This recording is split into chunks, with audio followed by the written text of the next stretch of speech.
4, 3, 2, 1, and close the door. Oke, ketemu lagi dengan saya. Assalamualaikum warahmatullahi wabarakatuh.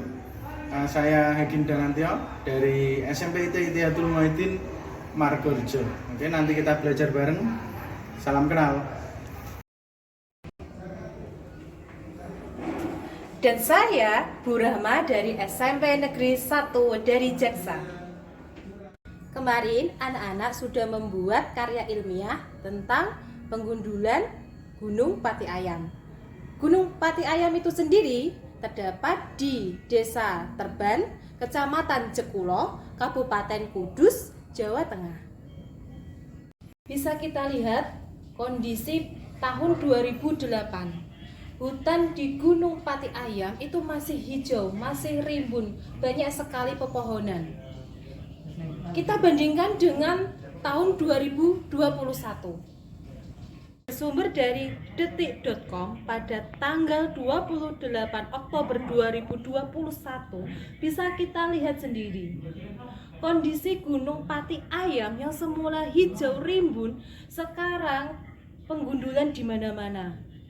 Hilangnya 80% hutan ini banyak sekali penyebabnya.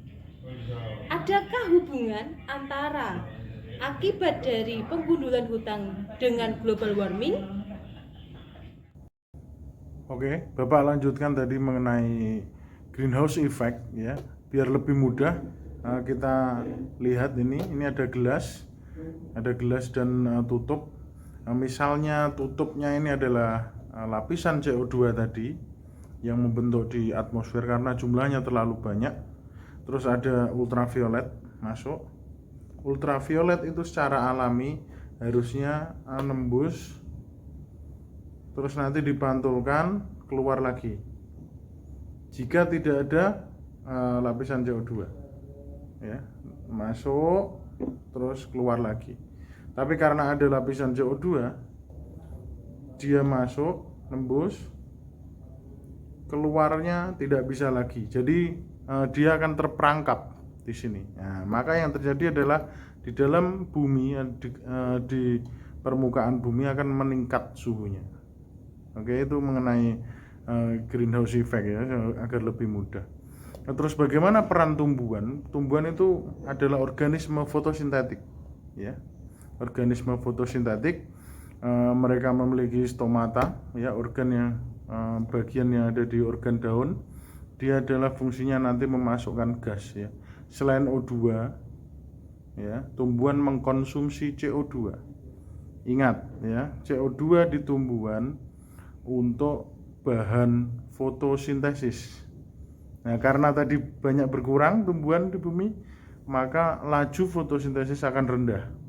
Karena CO2-nya banyak sekali sehingga panas, ya, CO2-nya tidak ada yang nyerap di bumi. Oke, gitu.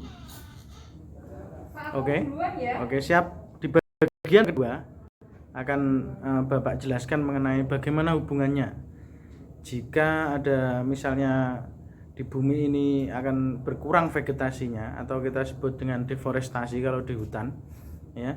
Bagaimana? Apa dampaknya bagi bumi kita? Oke, misalnya di sini Bapak bawa kertas dan pensil, ya. Ini adalah salah satu produk hasil dari hutan, ya. Ini hasil dari hutan. Ya, kalau kertas ini kan dari bubur, ya, dari kayu dibuat bubur, nanti dibuat macam kertas, ya. Kalau pensil ini juga dari kayu. Kalau manusia banyak mengeksploitasi hutan, maka akan terjadi deforestasi, banyak kayu ditebang dan sebagainya. Ya, hal ini, ya, akan mengakibatkan meningkatnya jumlah CO2 di atmosfer. Kenapa bisa meningkat jumlah CO2? Karena aktivitas manusia yang lain juga menyumbang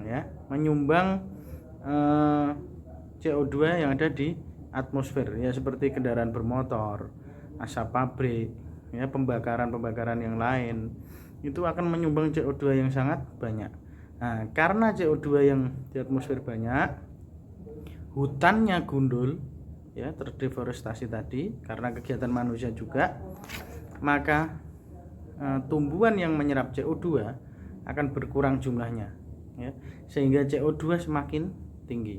Nah, hal inilah nanti yang membuat atmosfer kita memiliki banyak beban.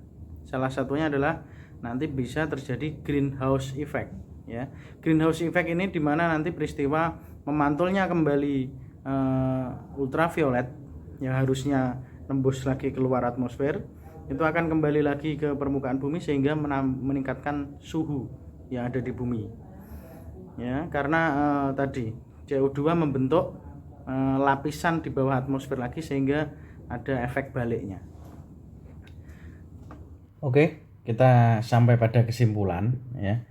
Jadi kalau kita urutkan bagaimana global warming itu terjadi, awalnya di mana gas-gas rumah kaca yang terbentuk yang nanti menyebabkan efek rumah kaca. Gas-gas ini terbentuk tadi awalnya dari pembalakan hutan, ya, ada penggunaan bahan bakar fosil yang berlebihan, ya. Terus ada aktivitas manusia yang lain misalnya pabrik, ya, penggunaan aerosol dan sebagainya. Maka gas-gas ini akan membentuk lapisan lagi di bawah atmosfer, ya, yang sehingga memerangkap CO2 yang memerangkap sinar ultraviolet yang harusnya dia kembali lagi ke atas, maka terperangkap di dalam sehingga meningkat suhu bumi kita. Oke, itu bagaimana efeknya, ya, efeknya yang paling signifikan, yang paling terasa di Indonesia, karena Indonesia ini negara kepulauan. Maka salah satu contohnya adalah di dalam laut. Di dalam laut itu ada ekosistem yang basicnya adalah karang, ya. Nah, karang ini akan terdampak, warnanya akan jadi putih, artinya karang ini mati. Nah, jika karang ini mati, maka otomatis ke ekosistem akan tidak seimbang, karena karang ini fungsinya luar biasa, ya, sebagai tempat simbiosis dengan ikan, simbiosis dengan alga, menghasilkan oksigen, tempat rumah ikan dan sebagainya. Sehingga kalau karang putih akan mati, ya. Coba kalian cek lagi informasi-informasi coral bleaching atau pemutihan karang misalnya di Bali itu ada, terus di Nusa Tenggara, ya, bahkan di Raja Ampat yang notabene adalah masih bersih lautnya ini sudah tercemar. Oke, gitu kesimpulannya. Maka kalian harus berusaha jadi green agent, ya, agen perubahan, agen kehijauan, ya. Tanam pohon sebanyak-banyaknya, ya, tanaman di rumah, di sekitar rumah. Terus jangan buang sampah sembarangan, ya, apalagi sampah-sampah yang tidak bisa terurai, ya. Gunakan kendaraan umum, sering-sering jalan kaki. Oke, seperti itu, ya. Oke, kapan-kapan kita bertemu lagi dengan pelajaran yang selanjutnya, ya. Nah, selamat beraktivitas, semoga tujuan pembelajaran ini tercapai, ya. Assalamualaikum warahmatullahi wabarakatuh.